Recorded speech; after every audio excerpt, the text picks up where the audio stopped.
네, 사이버 홍석근 기자와 이 사건 조금 더 자세하게 알아보도록 하겠습니다. 자, 홍 기자, 이 정영근 누구인지 좀 설명을 해주시죠. 일단 55살 공장에서 일하는 일용직 근로자입니다. 네. 정영근은 피해 할머니 71살 전모 씨와도 친하게 지내면서 네.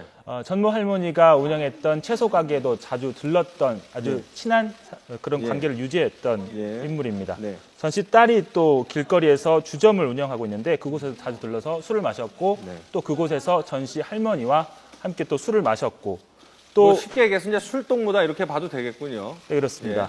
할머니가 20일 날 외출한 직후에 네. 1시간이 채 안 됐을 때 네. 할머니가 운영하는 그 부평시장 근처에서 네.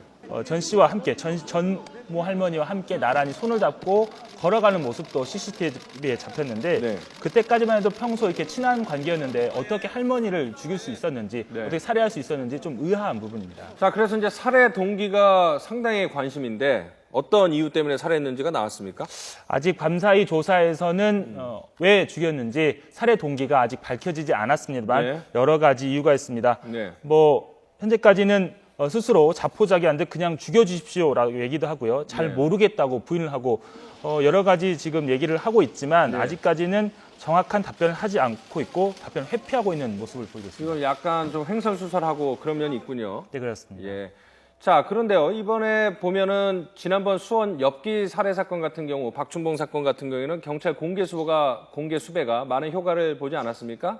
네. 이번에도 공개 수배를 해서 정영근이나 이름까지 공개가 됐는데 이번에는 어땠습니까? 이번에는 사실상 효과가 없었다고 볼 수 있습니다. 제가 이번 정영근을 수배할 때 경찰이 제시했던 전단을 가지고 나왔는데요. 예, 예. 바로 이 사진. 네. 이 사진의 모습이 예. 오늘 정영근이, 그러니까 어제 저녁에 정영근이 붙잡혔을 당시에 입고 있었던 똑같은 옷차림입니다. 아, 그렇군요. 하지만 예. 어느 하나 결정적인 제보가 도착하지 않았고 예. 경찰은 정영근이 단 한 차례 사용한 카드 내역을 근거로 해서 붙잡을 수 있었습니다. 그러니까 이 공개 수배 전단에 나왔던 옷차림 그대로 붙잡혔는데 뭐 특별하게 공개 수배에 효과가 없었던 이유가 있을까요?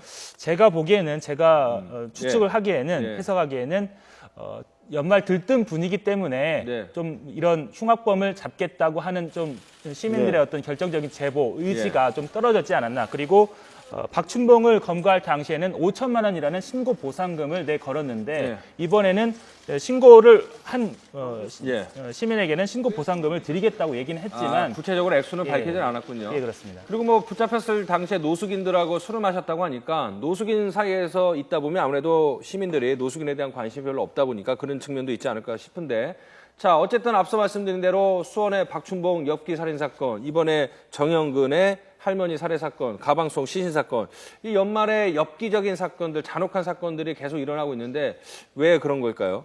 아무래도 이런 여러 가지 주변에서 네. 흉악범죄에 대한 인식을 많이 하고 있지만 네. 또 그만큼 또 주변 인물들에 대한 우리 이웃들에 대한 어떤 관심이나 이런 것들 떨어져 있기 때문에 예. 또 욱하면 저질러버리는 이런 묻지마 범죄들도 많이 일어나고요. 또 서로 간에 또 여러 가지 또 그런 부분들이 예. 있기 때문에 이런 범죄가 일어나는 것 같습니다. 자, 지금 뉴스 속보가 들어온 거 잠시 설명을 드리도록 하겠습니다. 독도 인근에서 어업 중이던 배에서 불이 났습니다. 그래서 선장과 선원 등 5명이 실종이 됐습니다. 지금 현재 어떤 이유로 어떤 선박이 화재가 일어났는지 그리고 당시 어선에는 얼마나 많은 선장과 선원이 타고 있는지 확인된 것은 아직 없습니다. 지금 이 정도만 저희가 팩트를 받고 있는데 뭐 관련 소식이 들어오면 다시 한번 자세하게 알려드리도록 하겠습니다.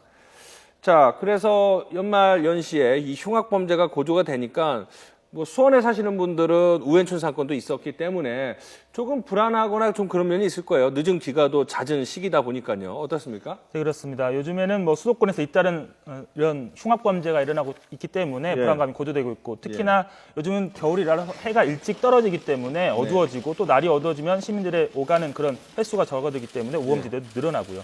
때문에 시민들의 범죄 우려를 네. 잠재우기 위해서 경찰의 방공 활동이 좀 더 추가돼야 될 것 같고요. 예. 개인 스스로도 위험 지역이나 시간대에 긴급하게 보호자에게 위치를 알릴 수 있는 그런 스마트 안전 귀가 앱 등을 사용해서 자신의 안전을 지킬 필요가 있습니다. 그렇습니다. 예, 잘 알겠습니다. 지금까지 사회부 홍석근 기자와 정영근 사건 알아봤습니다. 수고했습니다.